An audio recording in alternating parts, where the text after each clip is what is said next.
Okay, so one of the reasons that we have not truly evolved as a society is because there are different soul checkpoints that we navigate, and we feel uncomfortable speaking on those different painful experiences. And that's 100% understandable because in today's society, it's very imbalanced and there's a lot of judgment on those who have been hurt in these different situations. And so, you know, even though you may not be someone who is a speaker, it is important that you find your avenue to rebalance different things that were within your soul plan, because they were placed on your soul plan as part of what your soul wanted to change or create here. And it is a part of a larger contribution to what it is we do want to see here in creation, and also a part of raising the consciousness and the vibration of this planet. Does that mean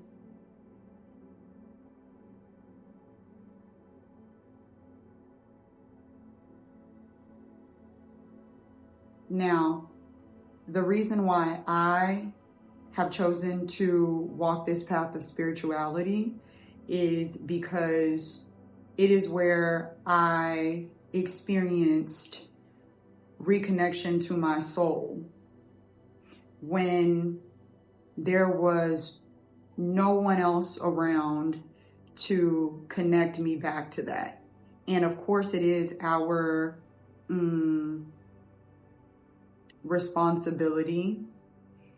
It is a part of our path to come to that. But I think it's worth mentioning that in my soul plan, I've contracted to be a spiritual speaker, to be a spiritual leader, influencer, etc. And to also shift the consciousness on what that looks like. It's not necessarily about being public facing, but it's about knowing that you are source and being willing to grow beyond fear and take those soul checkpoints and nurture it as part of what is to bring you the most fulfillment, and not at just a linear level, but at deeper levels.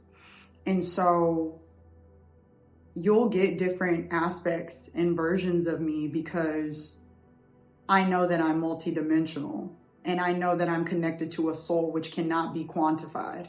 And my path may look unexplainable because to some it may seem like certain things were easy or given to me or are just natural, or, you know, what other characteristic that people could associate with ease and being handed things. But in actuality, my soul already knew that I was going to take ownership of spiritual mastery because of this contract and because of my willingness to walk that creative path and walk that path of ascension.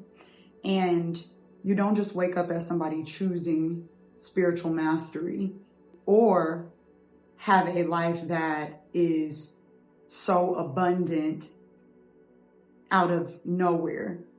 You have to transcend certain circumstances and conditions and still keep your heart intact.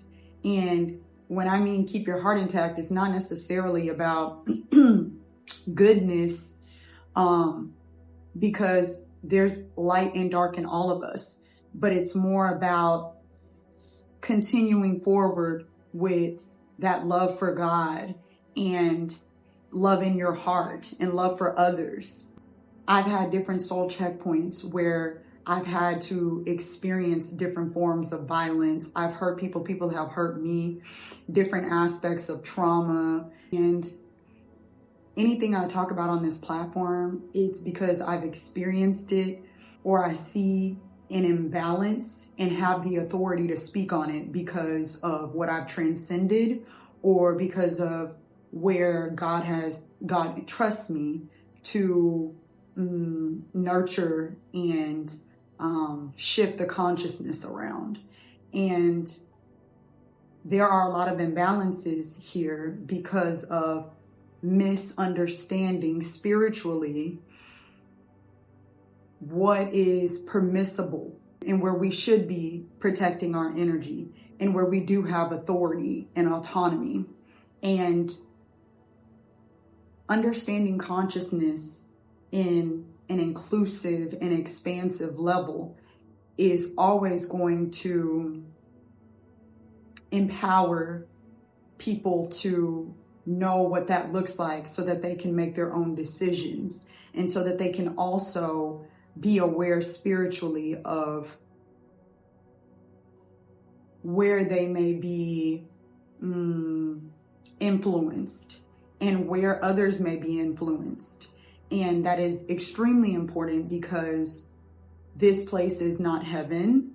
It is a place of contrast, which I've talked about. And so we need to navigate it as such. And that means that in the deepest of your hearts, you are to spread, joy and love and what comes naturally to you. But also, you're going to have to pick up tools and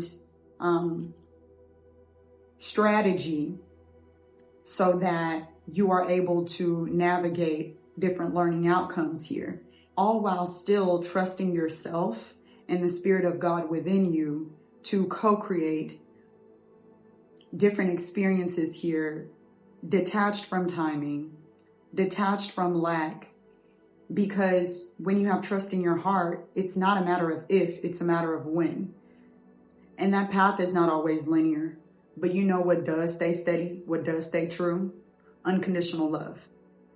Because on this path, you're in discovery at different points in different periods of your life. And as you're discovering, you may make some mistakes. Learn new preferences. And so the quickest you can jump back into unconditional love, the quickest that you are outside of the frequency of lower fear-based beings, you are out of your ego and into your soul, which knows that this is a human experience. And you are back into source embodiment. And from there, you can co-create the next highest vibrational outcome, the next decision or choice to change what it is that you no longer like about yourself. That's from fear, that was developed as part of fear. And know that you only answer to source in yourself. Okay? So, I wanted to drop this message because something about this Capricorn season, it's about to get real refreshed, real clear, real conscientious, and really, limitless. Okay? So I love you guys so much, as always. And yeah, I'll be dropping another video here soon. And I just wanted to drop this message before that one. So I love you all so much, and I'm thinking of you. But it's time to step into purpose, into what it is that you want to create or change around your lived experiences, around your creativity, because you are the light. You see the light. Even holding light and dark within you, you see the light. Even if you're not good by the standards of other people, even if you're not fully healed in all areas, different areas. We got a whole lifetime for that. Even if you aren't perfect, right? Some of us aspire for perfection. It is your intention and where you've decided to reconcile things karmically that matter. So take that and make decisions that you know will honor you and the community or creativity that you're focused on. I love you guys so much. I will see y'all in the next video. Love and light.